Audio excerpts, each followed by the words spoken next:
Tony, can we begin our look at the South African case by perhaps first going back in time to the late autumn of 1989? You had the first indication that something had happened. How did this actually transpire? Initially, I received a letter from South Africa which intimated that there was a UFO crash in South Africa on the 7th of May 1989. It went into a small amount of detail, briefly telling about the incident, but it was very, very limited in information, but I was told then that there would be follow-up information coming. Sometime after this I received a letter which had, to all intents and purposes, a document which was purported to have been an official South African military document, which was obviously run in parallel with the information given to me in the first letter. And this document told the story of how a UFO was intercepted by South African Mirage jet fighters on the 7th of May 1989, and in consequence of this confrontation, one of these aircraft shot at the UFO with a laser weapon, causing the UFO to go out of control and crash over the border with Botswana. Now, this letter arrived. Was the letter itself anonymous, or was there a name attached to it?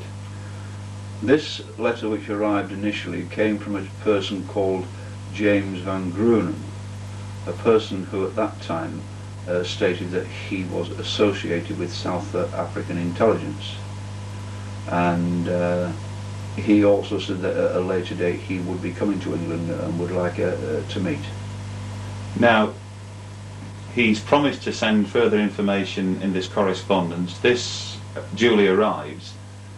It takes the form of official documentation, but I understand that you were a little bit suspect about some of the quality behind this apparent documentation.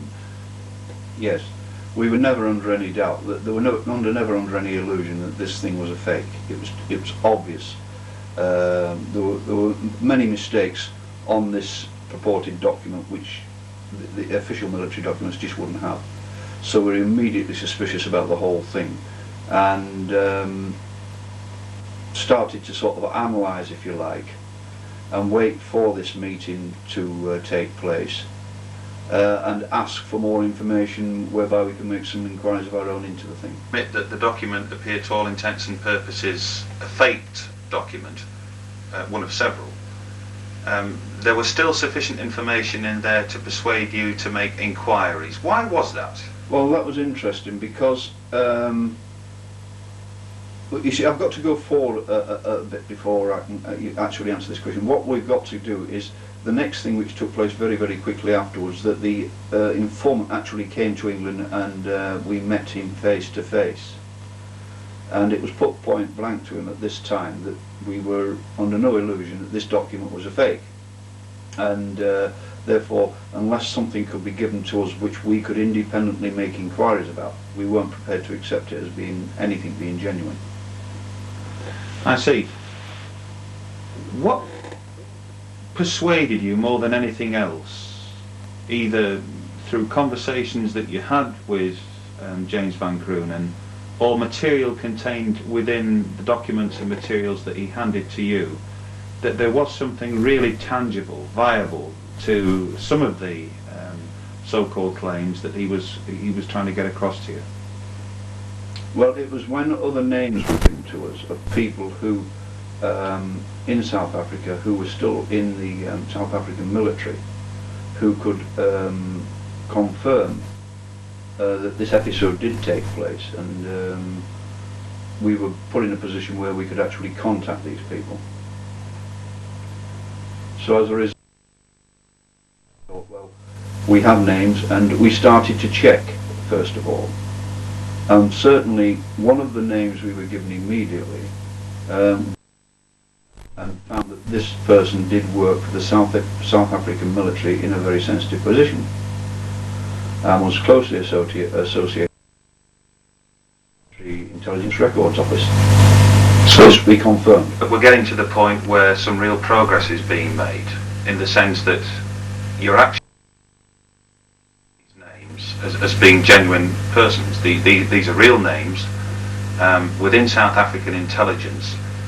I suppose people who hear that will instantly question, how do you get this type of information? You smile. We're all familiar with various routes and means and so on.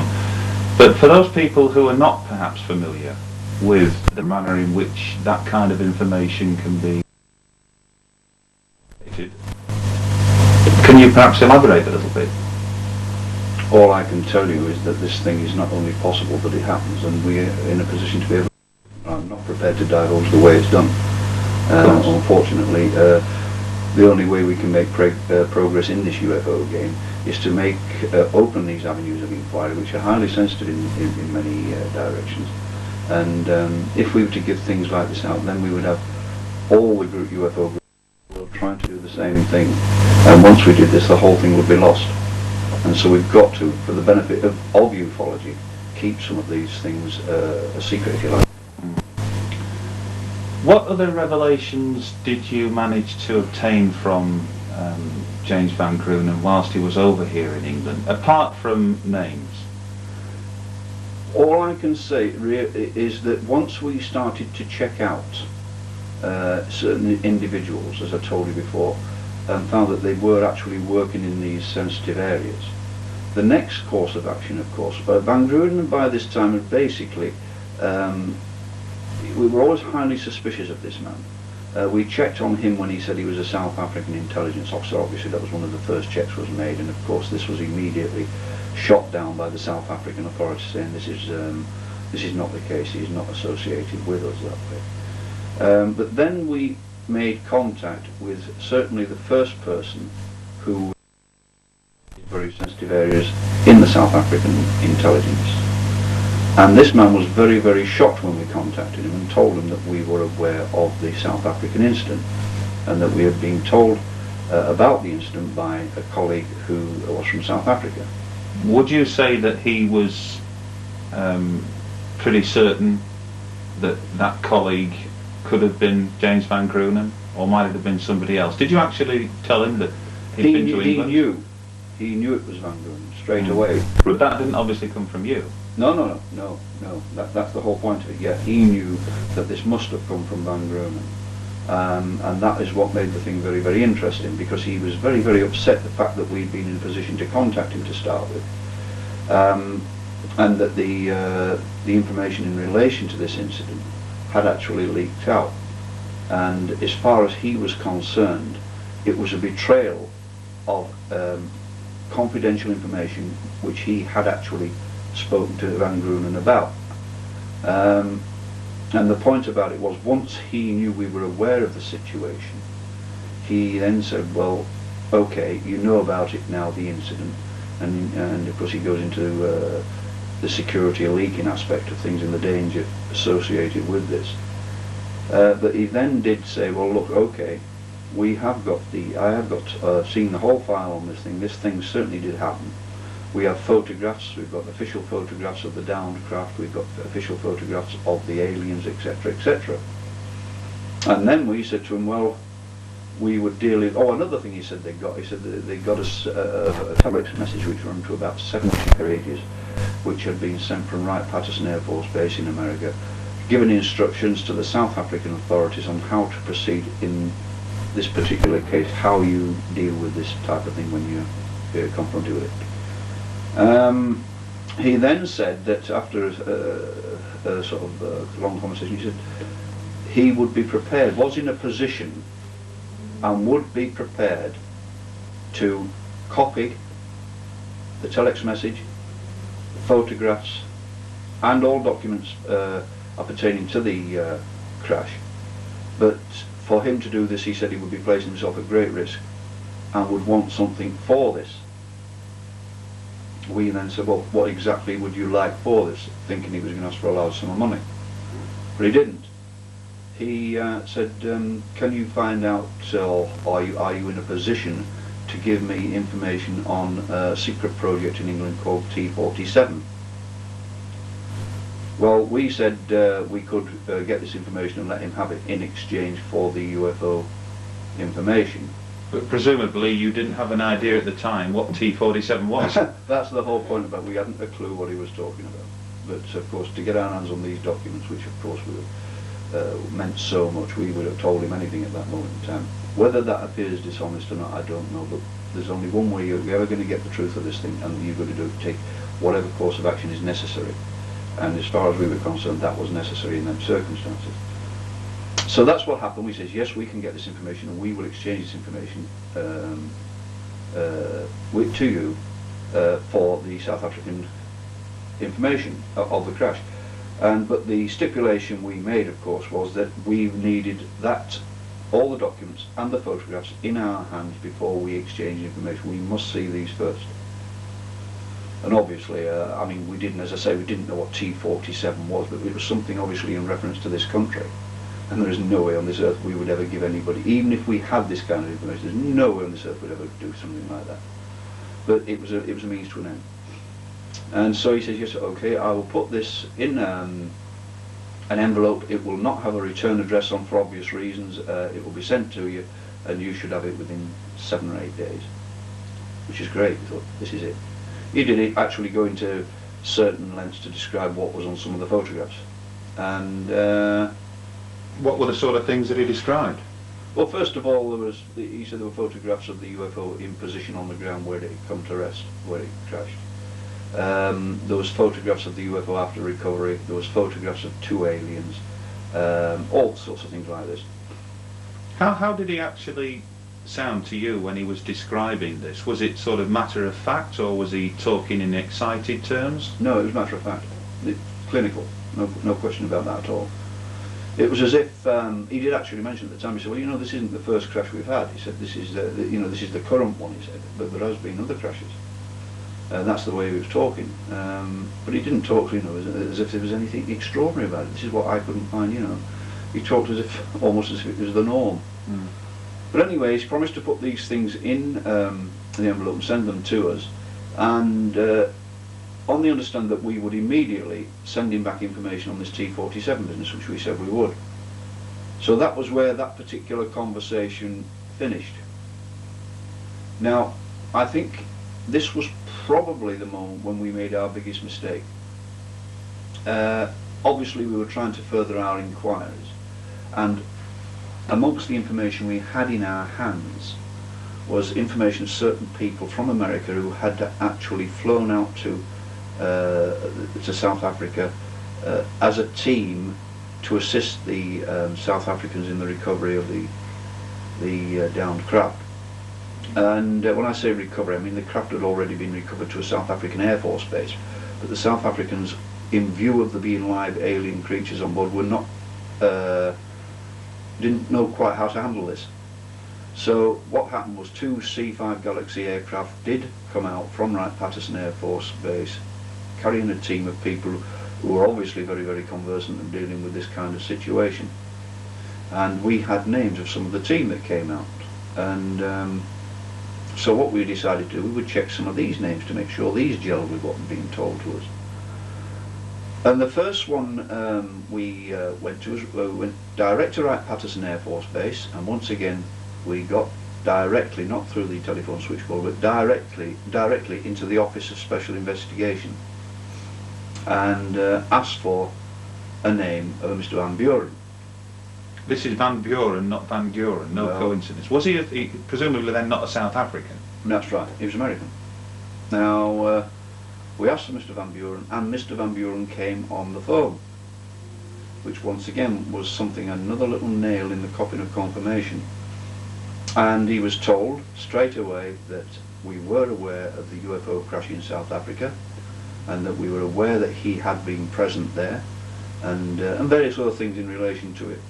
And this man was obviously physically shaken by this. There's no question about that, because of his manner, his attitude and everything else. His first reply to this was, where did you get this information from? He said this twice, where did you get this information from? And he was told that we had sources associated with the South African military who had given us this information. And then he said several very interesting things in relation to this. He never once denied that this thing had occurred. What he said was, he says, look, you've got to understand that I'm a civilian, first of all. I work for the American military, American military intelligence. He says, I am a civilian, but I am governed by the rules of secrecy. He says, and I must tell you that I am not allowed to give you information, or I'm not allowed to give the public information, he said, in relation to this subject. He said, it's not permitted for me to discuss things like this with you.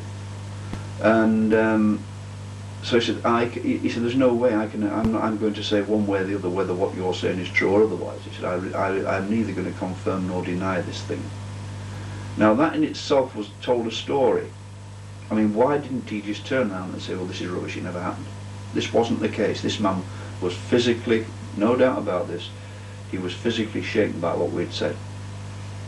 Now, so the conversation went on, and it was, as far as I'm concerned, to listen to that conversation, there was no doubt in my mind this incident had occurred and this man had been part of it. So at the end of that conversation we thought, great, we've made another, now there really is something here in this. And so we have two things going on. We've got this conversation with this chap, we've got the so-called file and photographs supposedly on their way from South Africa. But that was the point it all started to go wrong, because as a result of that call to Wright-Patterson Air Force Base, they immediately got in touch with the South African authorities, and all hell was let loose. Now the contact who we'd phoned in South Africa about the photographs and everything else, he phoned us in a real panic. He says, you've no idea what you have done. He says, you've caused more trouble than you can imagine. We said, well, what do you mean? He said, you have been in touch with the authorities in America, they have been in touch with our authorities over here, and our authorities are now aware that there's been a leak about this South African crash. He said, and there's all hell on over it. He said, and I just dare not at this moment in time get near that file to do the copying and everything else for you. He said, there's no way. He said, it's too hot to handle. And he said, on top of that, he says, I do not wish to speak to you anymore. He says, because I am in too much danger now. And this man was really panicking. He was frightened. So that, at the end of that conversation, we once again, everything tells a story, and that told us again that it really had. I understand you also made some inquiries into through sources over here into what the T-47 might actually be, yeah. And you found out precisely what it was. That's right, we did, yeah. And I was quite shaken by it, to be honest, because T-47 was the actual new design of the new Challenger tank, the one with the new armour on, and I was quite amazed about this, you know. And but by that time, by the time we'd found out this kind of information, it was due to become public anyway. It wasn't as it was a big secret. But obviously over there they knew about this thing and they'd known about it for some time. So then it once again it added credibility that they were actually after information on this thing in exchange for the UFO information. Perhaps it's an opportune time, Tony, to just go back somewhat to when, according to the information that's now flowing to a point, this UFO appeared in South African airspace and the like, because I believe that mere fact that this UFO was tracked on radar, according to the documents, and perhaps you'll mention something about that, led you to make some inquiries to NORAD. Can you just take us through the actual movements of this UFO before it came to rest in the Kalahari Desert in Botswana, and what were the kind of reactions both on the ground and indeed at NORAD? Yeah, well, of course the first intimation that there was this UFO was in the air was when it was actually picked up at sea by a vessel which was given, the name given to us, it was a South African naval ship, and it was called the Tafelberg. Now, apparently this ship picked up a fast-travelling UFO travelling at a great rate of knots towards the South African coastline. They got in touch with Cape Town, told them what they got on their radars, and asked them if they got it on the land-based radars, and they immediately told them, yes, we are watching this thing. It's coming towards us very fast. We are in control. As a result of this thing still coming forward, and it was something which was not a known aircraft in as much as it wasn't a friendly, messages were relayed out to this thing, challenge messages, and no response was received. So they scrambled two South African Mirage jet fighters on an intercept course. Because of the speed that the object was travelling, it wasn't possible to get behind and chase it. It was a case of intercepting it on its trajectory as it came towards them. The two fighters went up towards on an intercept course with this UFO. The leading plane was piloted by, in English terms, squadron leader Goosen. They don't call him squadron leader in South Africa, but that is, I'll use the English term so that we're more conversant with it. The two aircraft closed on the object, or the object closed on the aircraft, and they gave various challenges which once again they did not receive any response. Now, one of the aircraft, the leading aircraft, had on its wings, mounted on its wings, an experimental laser cannon, and it was at this point when the squadron leader was saying that they were getting no response. What action do I take? And they said to fire on it. The ground control told him to fire on it, which he did. He fired once at this thing, and apparently there was a blinding flash. The object started to go on an erratic course as if it was going out of control, and started to descend rapidly. The two planes followed the direction the object was taking and observed the thing actually crash, come to ground just over the South African border with Botswana, and it landed just inside the Botswana border. This information was relayed back to the headquarters, and the aircraft described that the details of the object, and that it was now down on the ground, and of course response teams were immediately sent. Right. Now, although Van Grunen referred, and quite a few people have referred to some kind of laser weapon being fired at the object, no. You actually made inquiries and found that it wasn't actually called a laser weapon. What precisely was it that brought the UFO down?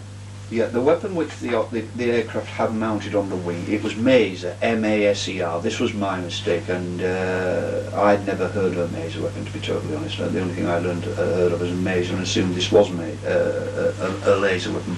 It was a Maser weapon, which is the molecular amplifier for microwave radiation. In other words, this machine on the wing of this aircraft was capable of firing a beam of high power microwaves, and this is apparently what it did quite successfully.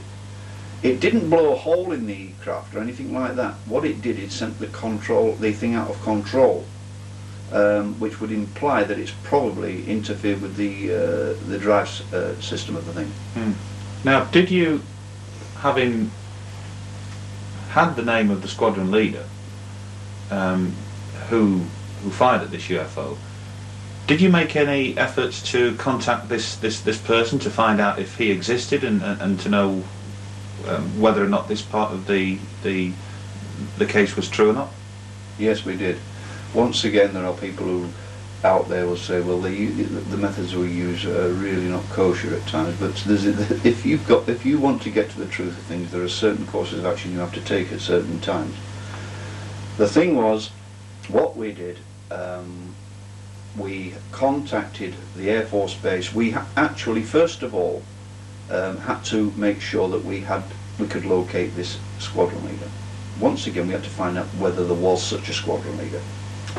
And what we did, we got in touch with the South African intelligence, would you believe, and told them, this is absolutely true, that we had, the person speaking to them had been in the English Royal Air Force and had been a great friend of Squadron Leader Goosen for many years, and had lost contact with him and wondered whether they knew the location of him at this current time, as that we would like to renew our acquaintance with him as old friends.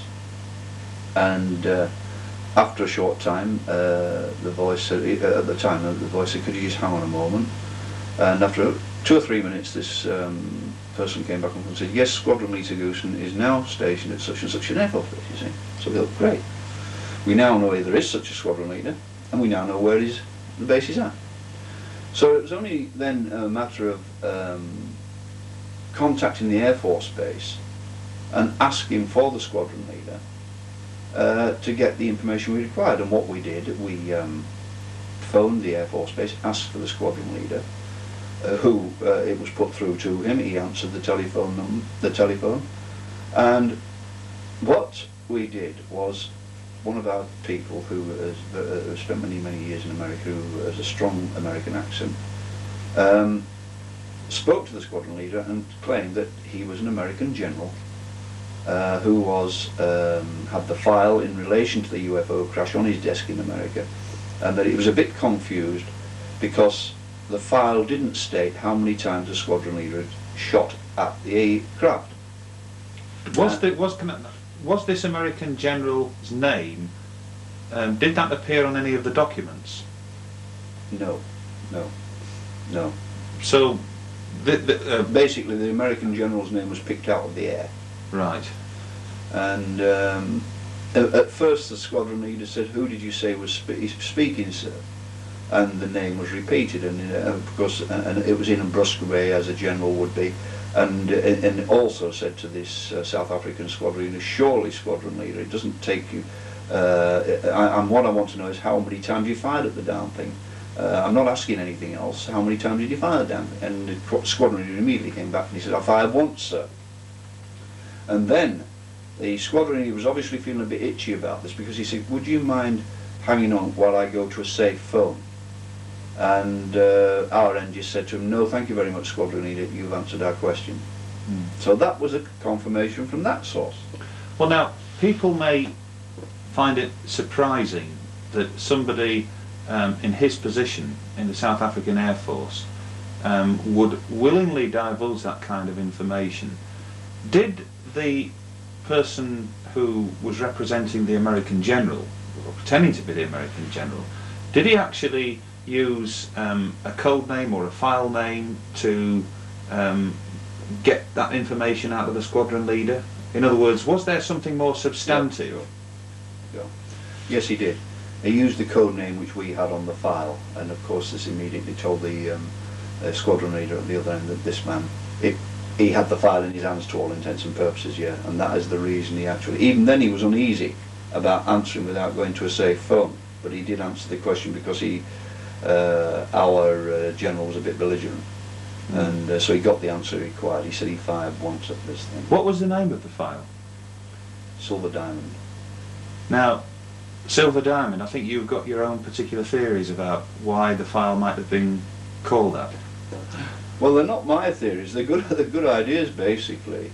They came. I think it was from Mark Birdsall who actually put this together, and it's interesting because, first of all, if you think about it, the American side, the Americans have always referred to their silver dollar, and the South Africans have always been famous for their diamonds. So if you put a combination of the two together, is it possible you could have a silver diamond? I don't know, but it's interesting. Yeah. So now we've got confirmation of a sort coming from the United States with Van Brunen, who insists that he's a civilian working for the military, but he's not prepared to divulge too much. You've spoken with the squadron leader Goosen. You've had contact with South African intelligence, but I think you also made inquiries of NORAD. What actually transpired there? Yeah, we did. Well, once again, we had the ability or the facility, whatever you want to call it, to get straight through into the NORAD tracking room, and to do that you've got to have the internal telephone numbers so that you don't go through a switchboard. Now, this is exactly what we did, and we phoned the tracking room, and we spoke to an officer there who was obviously the officer of the watch for the day, and told him that we were interested in any object which had descended in South Africa or over South Africa or thereabouts on the date in question. The officer at the other end immediately assumed, because we had come through on an internal telephone, that we were something associated with the military, and he said, if the sort of conversation went something like, yeah, would you just hold on a minute, I'll just check on the computer, sir. And you could actually hear the clicking of the keys in the background, and then a short time later, he came back and says, yes, an object did come down over the South African continent on the date you are talking about, and in the general area where you're saying. So he said, well, can you tell us what it was that came down? And his reply, which was quite, it startled us really, he said, we don't know what it was.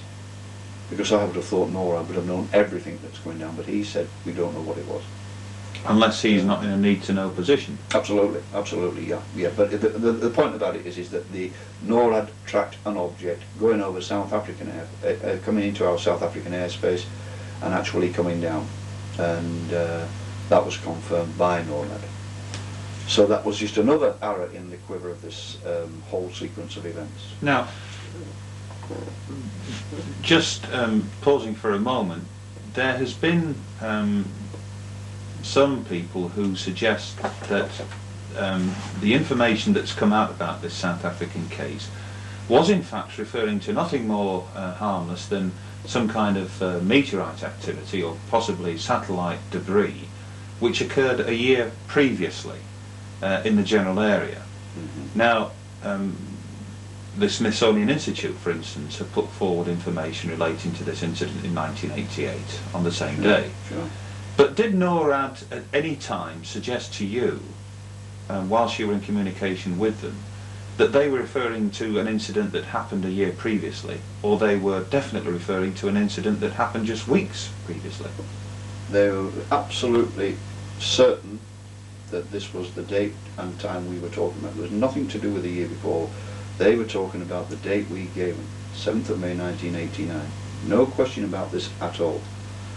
Then, once again, it was like everything else, because the whole thing was buzzing by this time in every direction.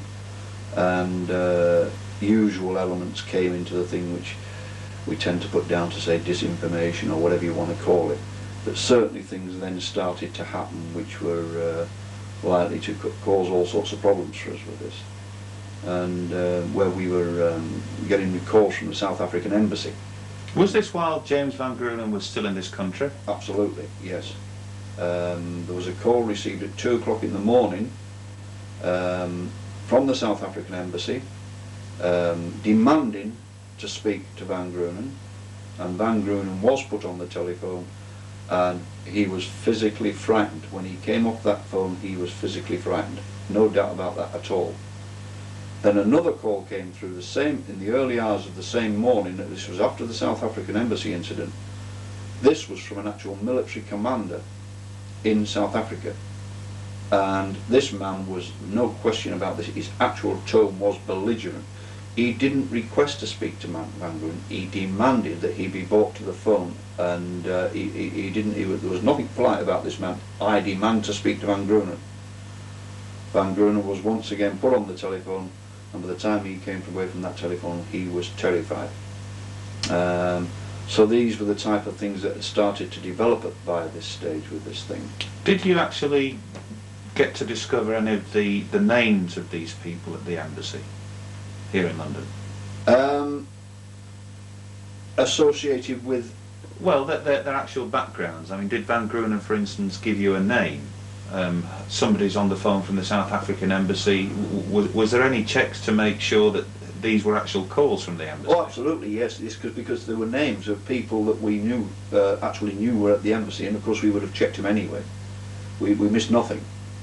But it was interesting because we'd put feelers out in several directions, having people, how can I say, in positions where they could see correspondence of a sensitive nature. In one country, in several. And it was at this time we started to get things fed back to us in relation to this incident. And one of the things that were fed back to us was where a Colonel Blackmore from the South African intelligence, who was working out of the South African embassy in London, had sent a message to Wright-Patterson Air Force Base asking about various information in relation to how can I put this? Asking for details of the information and what was developing as a result of the thing being released. Was Colonel Blackmore privy to all of the information, do you think? Or was he possibly being instructed by Pretoria? Yeah, I'm sure that is the case. I don't think he would have been aware at all of this incident until this thing broke. Then I think he would have been made privy to a small amount of this. And the thing about it is, first of all, the South African embassy in London is not allowed to have a any military personnel working at that embassy. They're not allowed this under the constitutional law because of the situation as it was in South Africa at that time. So we did check up on this name Blackmore and found that there was definitely a Mr. Blackmore who was working out of the South African embassy in London. No doubt about that at all. We found out about him and some of his background as well, which proved to us that name was there. So once again we've got another name coming out. Nothing to do with the initial information. And so we checked this chap out, and so he was certainly active at that moment in time out of the South African embassy in London. But as I say, they weren't allowed to have anybody with a military title there. But as far as we were concerned, arose by any other name. And he had sent to America, as I say, asking various questions about how the information had leaked out and various courses of action in relation to it. So once again, that was then checked out. But we started to receive further documents in relation to the incident, which came from America and other places, and things which told about the project. Another interesting thing, you see, which came out of all this was that we also had several code words given to us. There was a basic overall code word for this, but like any other big military operation, particularly sensitive ones, you are given a basic overall code word, and then you are given several code words. The thing is then fragmented, if you like, and each fragment is given a code word of its own for security reasons. And we were given one particular code word which meant more to us than the others at that time for a particular reason, and this was Project Pantry. And we were told about this Project Pantry, and we had it written down with amongst all the documents we have here. But in the meantime, suddenly from America, one of our contacts out there who is in one of these sensitive areas had sent us a document, and it was headed Project Pantry. And basically Project Pantry was actually the security operation which was taken out to protect the whole of the UFO incident and to shroud it in secrecy. And of course Project Pantry was the name given to that secrecy.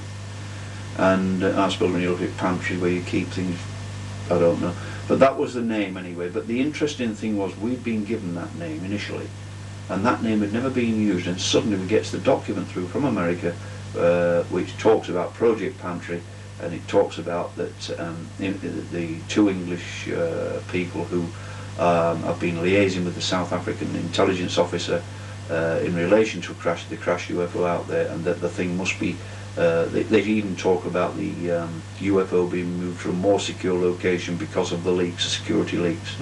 So that was another one that tied up. And this was one of once again one of a whole string of things that came up.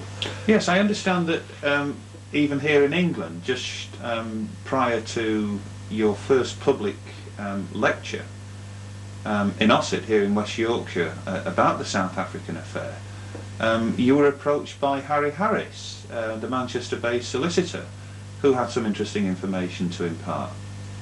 Yes, it was interesting, was this, because once again, you know, how far can you stretch coincidence? Harry got in touch with me. He heard about, from, I don't know how he got it, but he heard that I had got information about a crashed UFO in South Africa. Now that was all he knew. He knew nothing more than this. And he said, well, it's very, very interesting this. He says, because one of my contacts was talking to me recently, and he was saying that there was a document, a telex document, which had emanated in America. And this telex was 90 pages long and referred to a UFO crash which had occurred in South Africa.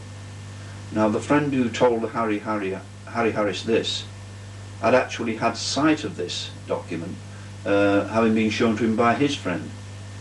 So once again, we have this thing about the 90-page document. Now, who was this friend? No comment. Can you? No comment. No comment. But I think it would be fair to say that Middle East intelligence sources have a part to play here. Would that be fair to say? There's a lot of intelligence sources got no part to play here. Okay. All right. Now, you've spoken about this publicly for the first time. We're in September 1989. The South African case is very hot. Then you travel to Frankfurt in Germany for a major UFO World Conference. Mm-hmm. And there I understand you met Wendell Stevens, the retired Air Force colonel from the United States. Yeah. And he had some interesting information to impart as well. That's right, yeah. Well, Wendell Stevens, of course, had no knowledge about my lecture on the South African case until we met there. And Wendell got me on one side when I was there, and he says, it's very, very interesting, is this? He says, because I am aware from some of my contacts in America who have already informed me that the South Africans and the Americans had been liaising. He said, and that the American authorities had given some advanced technology equipment to the South Africans in exchange for a recovered UFO and aliens. He said, I had been told this from my American sources. He said, before I even came here today to meet you. He said, so that is very, very interesting. This gels or marries up with what you are saying. So that was another interesting aspect of the thing. But didn't you also receive some rather unusual attention at this Frankfurt conference? Uh-huh. I seem to recall that there were some rather shady characters there. Yeah, it was very, very interesting, really, because apart from anything else, the first thing that happened when I was getting up to on the stage to lecture was that virtually all the officials from the South African embassy descended on the conference and sat in the audience. And there were various American officials also who were known to some of the lecturers to be intelligence, also appeared. And so the first thing we did when we got up onto the stage there was to actually welcome the members of the South African embassy, and of course the American gentlemen from the American intelligence agency were also there. So it was quite funny, really, but they certainly were there, no question about that. Mm.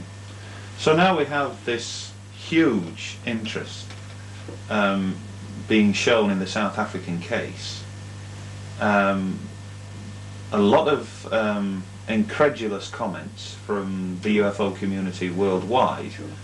but they haven't presumably anything like the knowledge that you and your colleagues who are working on this case have got about it. So let's go back to the South African incident itself. I think we've established that something happened. Now, what exactly did happen according to the reports and the information that came in? We know that the object has been seen and sighted on radar. We know that there has been confirmation of that through NORAD. It's come down into the desert of Botswana. What, according to your information, gleaned over this period, exactly happened next? Well, once the object had come down,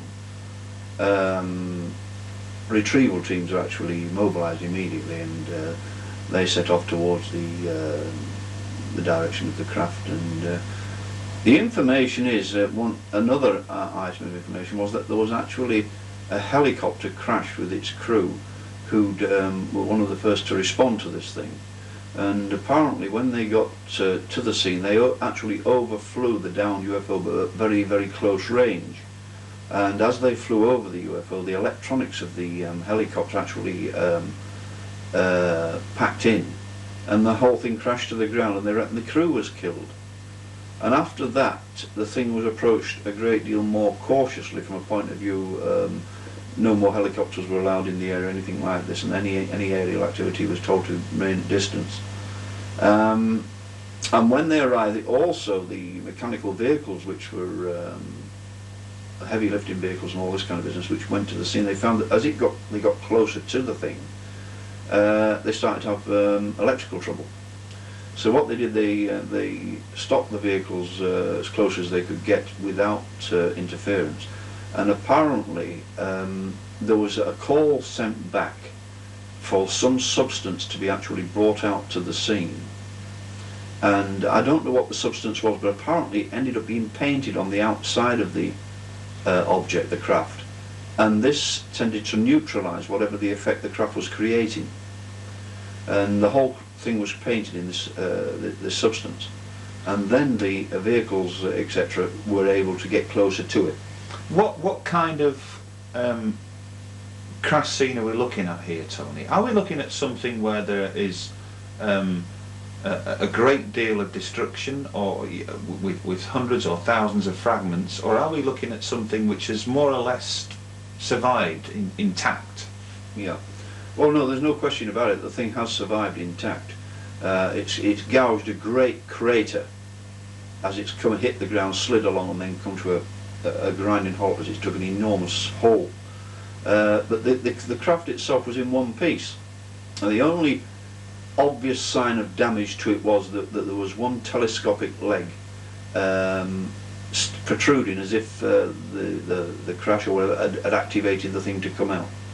And so they've got a craft tilted on one side with one telescopic leg extended. But other than that, no obvious damage. So this material has been painted over the vehicle. Yeah. You mentioned before that the South African intelligence contact suggested that this wasn't the first UFO crash incident that had occurred. Could it be then that this is a material that they've used previously, or was it perhaps at that point, having lost a helicopter in those circumstances, that a message for advice was dispatched to the United States? How do we deal with this type of problem?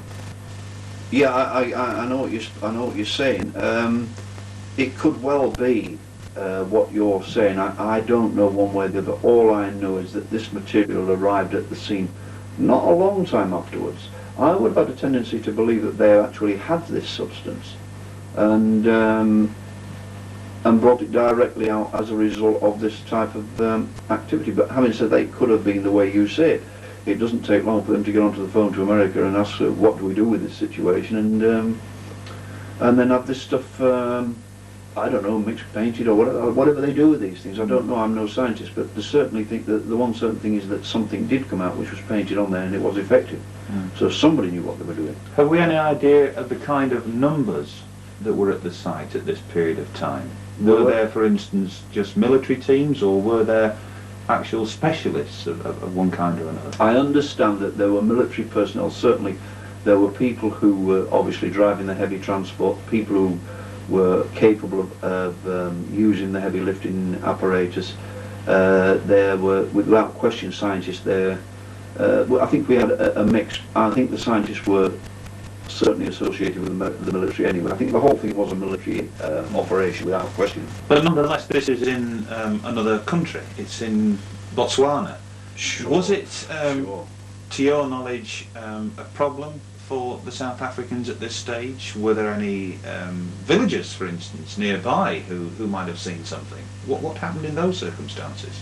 The only thing I know about that particular aspect of things is that there were reports of if you like, a ball of light being seen by certain people, South Africans, around the time of this crash. From the reports, the thing came down in a reasonably remote area, and whether there were any sort of natives and that living in that vicinity, I honestly don't know.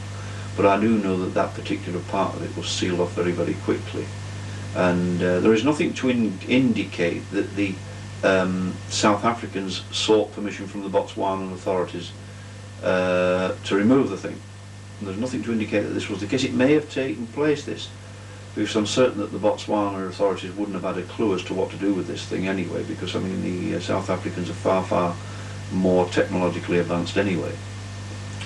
So whether they did actually ask permission or whether they just went straight in and snatched it from over the border, I don't know. Have we an idea how long the actual recovery took in terms of hours? Was it fairly quickly over a period of a day or two? Or? From what I am told, it took several hours, quite a few hours. But that's just, once again, I haven't got a great deal of information on that particular aspect of it. Certainly, they had to wait for this stuff to be brought out. They had to wait for this to be painted onto the machine, and then eventually it was physically lifted. How was it actually transported back into South African territory? Well, I understand that at that time they actually had heavy lifting helicopters brought to the thing to lift it, and it was taken back by that method. But there's not too much information on the actual retrieval known, apart from being at the scene and the things that occurred at the scene. And of course it wasn't until they actually got it back to the American Air Force Base that up to this time nobody, I don't think, had even considered the possibility of somebody being inside it.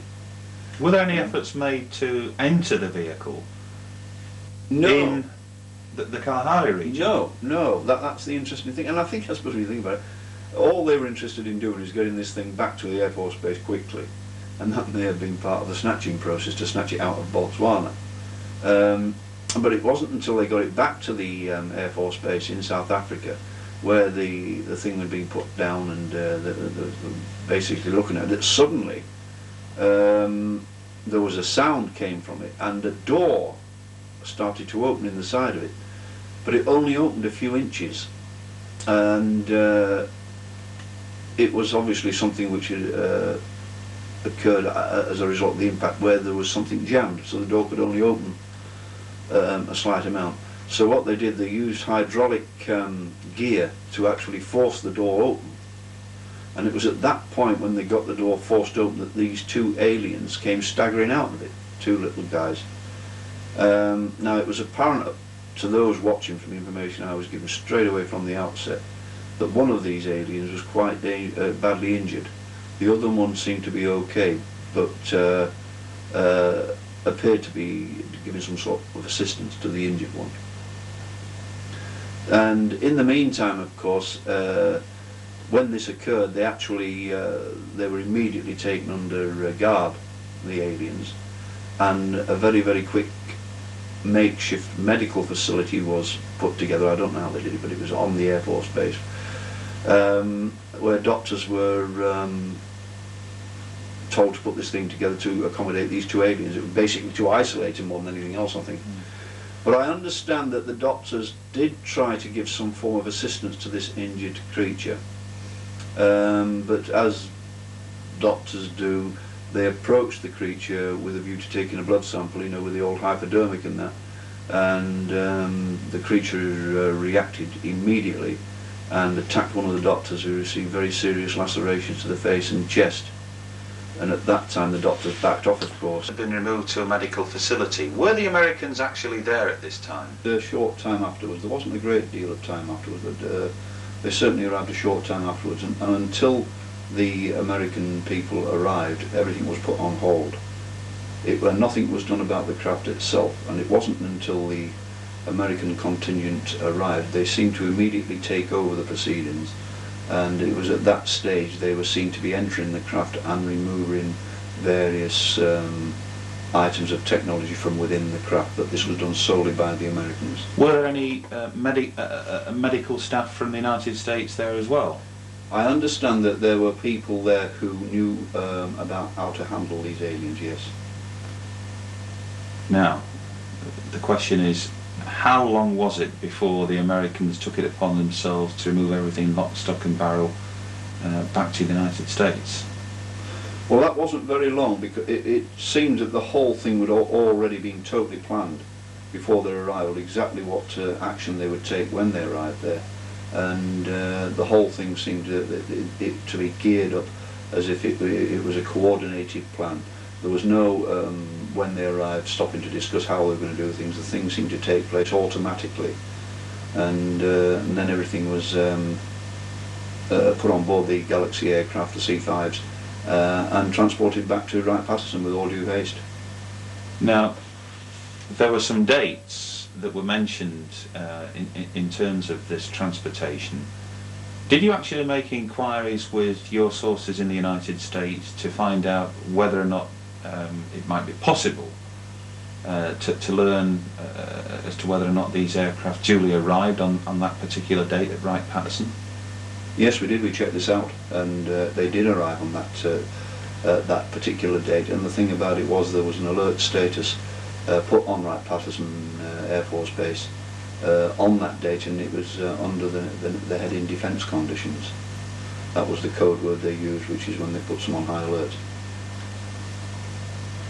So we could say with reasonable certainty then that for defence conditions to exist at Wright-Patterson Air Force Base, most people on the base would be familiar that there was some kind of high security operation taking place, but again, because of the sprawling mass of the base and the fact that there are tens of thousands of personnel there, not everybody would be privy to what that kind of security alert was based upon. Yes, absolutely, and that is the reason it's done. We come back to the usual thing, the compartmentalisation again. And when a defence conditions alert is put on the camp, as they are from time to time, what happens is that all they know is that the base is brought onto a higher state of alert, and nobody except the selected few are aware why. And as you quite rightly said, because of the enormous size of this base, it is possible C5 Galaxies and things like this are taking off and landing there all the time. And the status which the camp was on at that time was increased security. This would be everything from the gates, people coming through the gates. There would be much stricter checks and everything else. And but a great many on the camp wouldn't be aware of the reason why, as is normal. I'm sure a lot of people will be interested to know what kind of descriptions of the aliens actually exist. Can you give any information regarding that? Yes, indeed. What we got basically, we had two small creatures in the region of about 3'6" tall. They had very large black almond-shaped eyes. They were totally devoid of hair, and they had very, very slim arms and legs. They had 2 arms, 2 legs, the same as a human being, but they were very, very slim with the arms and legs, and both the fingers and the toes were webbed. They had the very slightest nose, if you like. It was very, very hardly noticeable, and just a slit for the mouth, and no ears. That was basically the description. Would you say that that is a common grey in terms of that description? Yes, indeed. But it is an interesting fact, is this, and this is something which has only developed very, very recently. We're talking a long time after the event, that 2 Arab gentlemen turned up in London at the Hilton Hotel several months ago, 3 or 4 months ago, and they actually had some photographs in their possession of a landed UFO which had landed in the desert, and aliens stood outside the UFO, and these aliens were absolutely identical to the ones described in the South African case. I'm only mentioning this because of this. They were absolutely identical to the ones mentioned in the South African case, but they are the ones we normally refer to as the Greys. Why is it, do you think, that Wright-Patterson features so heavily in UFO events like this, Tony? I think you've made some inquiries about that particular aspect of it, and would I be right in saying that Wright-Patterson's interest in UFOs extends back many, many years? Yes, that's a fact. There is no question in my mind, apart from the Soviet authorities, who've no doubt got their own places which deal with this particular type of the side of things, there is nowhere in the world that is advanced as Wright-Patterson are in dealing with UFOs, aliens, or whatever you want to call it. They are without question the most advanced in this field. It is, to my knowledge, from people who worked at Wright-Patterson Air Force Base, I mean, when I say that worked there, I mean in relation to the UFO scenario, that the Americans were involved in UFOs in 1900, and that they were aware that alien piloted vehicles were overflying our airspace as far back as 1900. That is an absolute fact, and they have been keeping files since that time. They even hold files there in Wright-Patterson Air Force Base. This is absolute certainty. From what I've been told from people who are part of the teams, referring back as far as Christopher Columbus, when he wrote in the logbooks when his ships were approaching America, that they were being buzzed by these balls of light, which of course we commonly call UFOs. Can you give us any indication as to who's passed that information on? All I can say is that the person who used to be involved in the investigation of UFOs, and I'm talking about before 1947 and Roswell and all that, now what's his name now, Dr. Loading, he was the person responsible for this, and even going back into the early 30s they had filing cabinets full of documents in relation to UFOs at that time. And Dr. Loading at that time used to say to only to people in very strict confidence, other military people, and this is, believe me, this has come from a military person who was associated, a good friend of Dr. Loading. Dr. Loading always used to quote, "It's a damn good job that these things are not hostile, because they are so technologically advanced as we wouldn't stand a chance if they were hostile towards us." And that is at that time. Do we know from sources what happened thereafter, after this UFO vehicle and its occupants arrived at Wright-Patterson Air Force Base? Have we got further down the chain? No, unfortunately, because as I told you before, once we started phoning Wright-Patterson, things like that's when they put the cat amongst the pigeons. Everything was tightened up, everybody was warned. It was to my knowledge that South Africa, who we still have contacts with various people in the military there, they contact us occasionally, but only when they can get out of South Africa. They won't contact us from within South Africa. They're frightened of being found out. And everybody in any position of responsibility within the South African military who would have known anything about this case was warned severely of the consequences of any more information leaking out. So they were certainly told this, no question about that at all. But from Wright-Patterson point of view, their security is so good over there that, once again, as you said, this is an enormous base where they have very, very high security areas where only a selected few people know what is going on within those particular areas. They're past masters at this. They've had a lot of time to get this thing together. Now, you've spoken already about the enormous number of, for want of a better word, coincidences that have steadily built up this information over a period of months and now, of course, years. I understand there was an even stranger coincidence which took place at a meeting in London not all that long ago.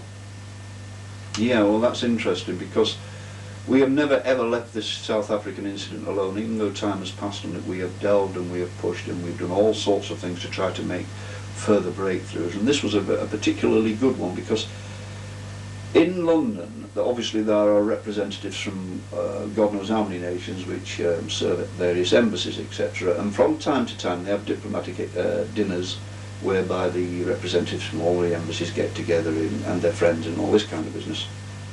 Now, some of my friends are part of this circuit, if you like.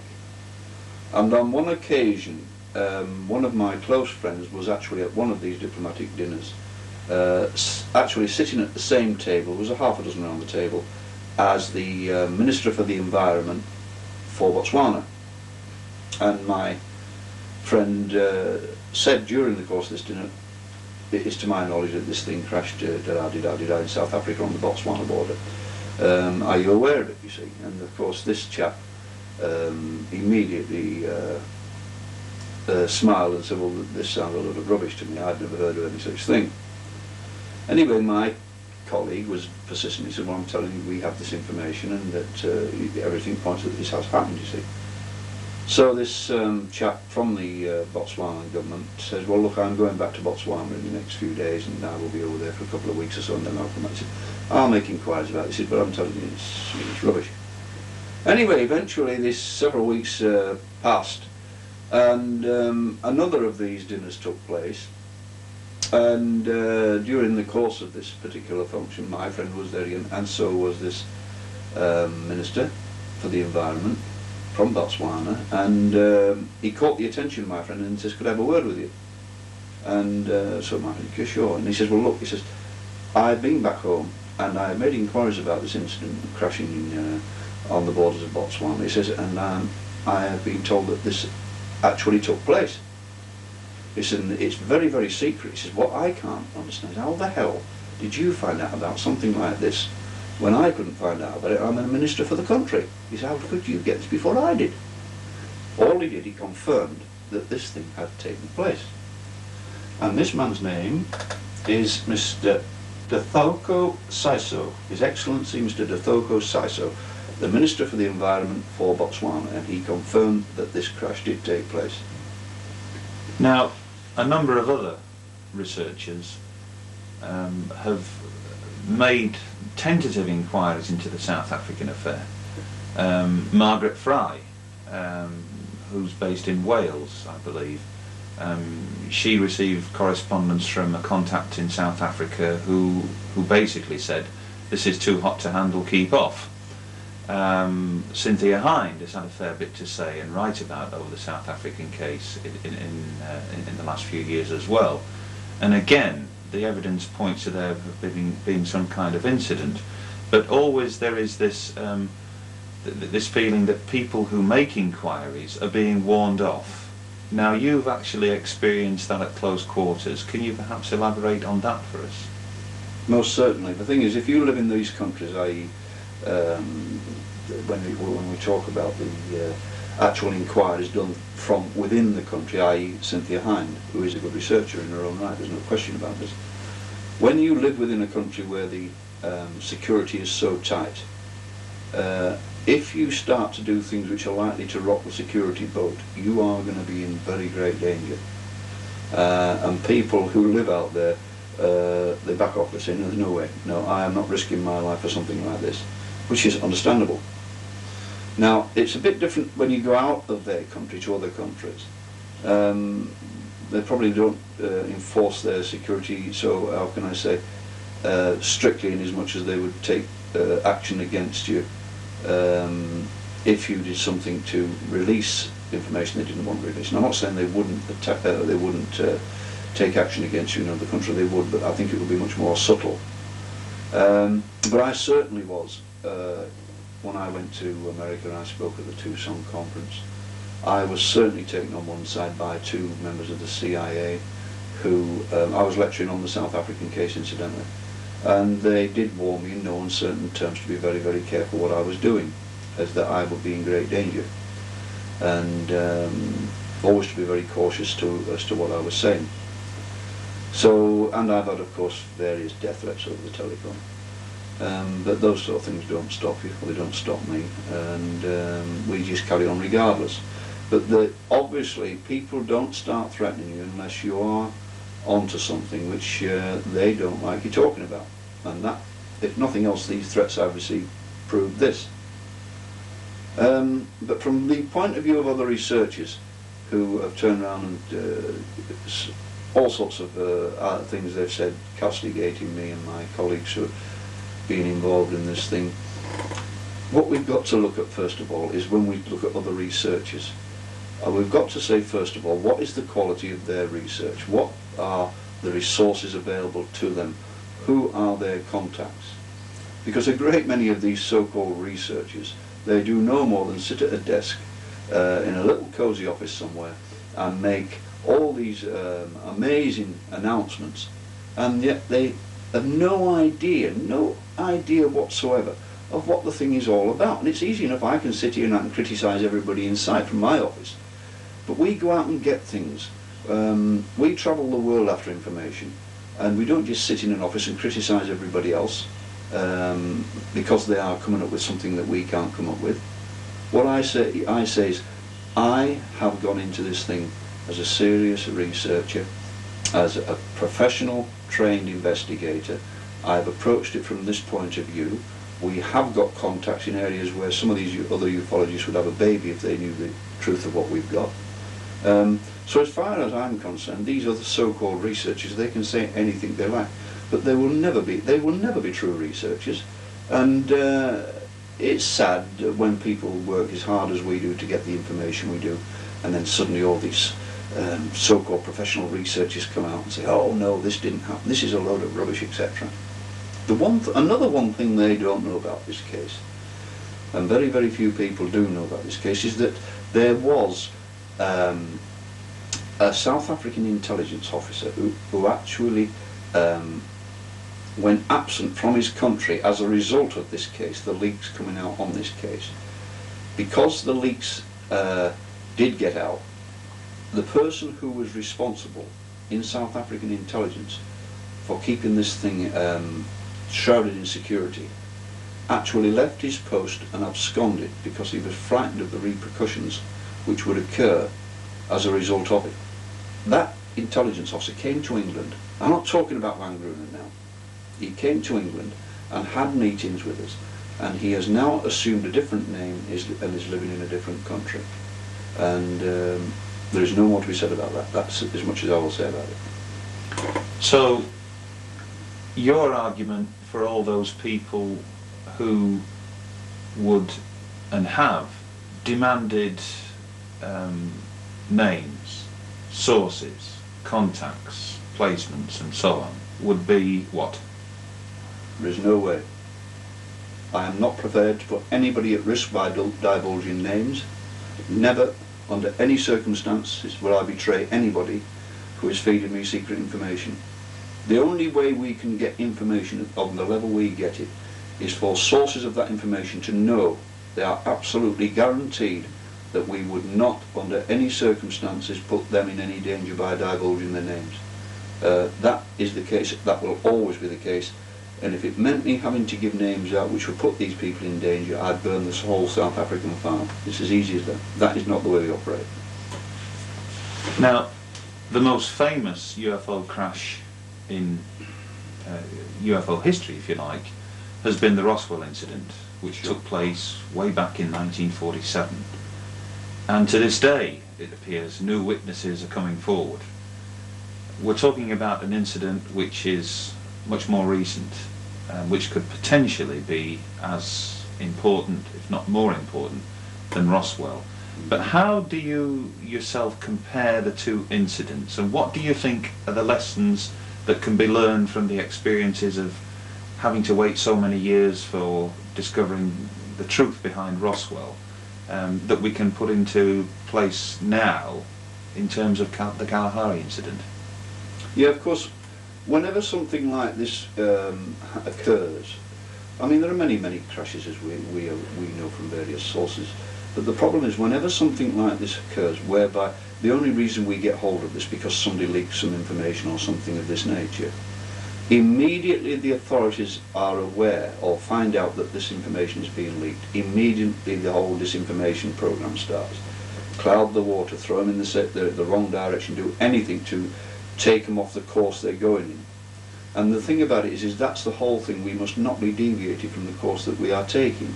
And then the big problem then comes is then we have to sort out the wheat from the chaff. What is the true information? What is the false information? And this can only be done by systematic, painstaking inquiries and having the contacts in various areas where you can get directly through to them. Otherwise, you're not going to get anywhere with it. That is the way the whole of the intelligence service is constructed in relation to the disinformation program. They are professionals at what they do. They have offices which are there for no other reason than to give out disinformation. And believe me, they really become active when we get hold of some information of this type of nature. And therefore, what you have to do is you have to make all efforts so that your contacts, when you are making contacts, are going round the outside of these things, not directly through the centre, because if you go directly through the centre, you're going to immediately get disinformation. So you go round by more devious methods, and to do these devious methods, you need certainly you need investigation training, and you need to know the ways of going about these things. And it's the only way we will ever get to the bottom of these things. As far as the South African case is concerned, I don't know how much further we can go with this. We are trying to make more headway into it, but the problem is now all the doors have been closed in our face and there are a great many frightened people about.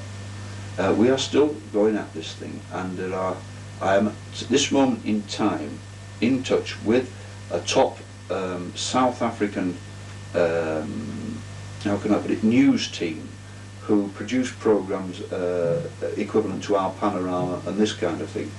They have been asking me for information on the South African case in order that they can make inquiries in South Africa, and they have a great many contacts which are South African generals, military intelligence generals and this kind of thing, and they've asked me if I will give them information in relation to this event.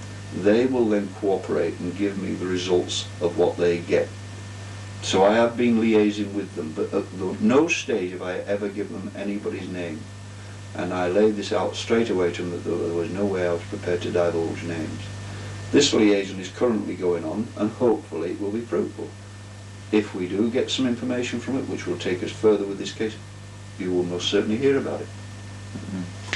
Now, some of the documents that are going to accompany this video, Tony, are documents that you've obtained through some of your sources. Obviously, we're not going to have an opportunity to look at all of them, and certainly some of the most sensitive. But what kind of information are we likely to see in these documents? First of all, let me say this: certain documents which have been come into my possession. There are various areas of these documents which I cannot permit anybody to see because it would lead back to the source of the information. There are certain codes on some of these documents which will tell the exact office and everything else that they've come from.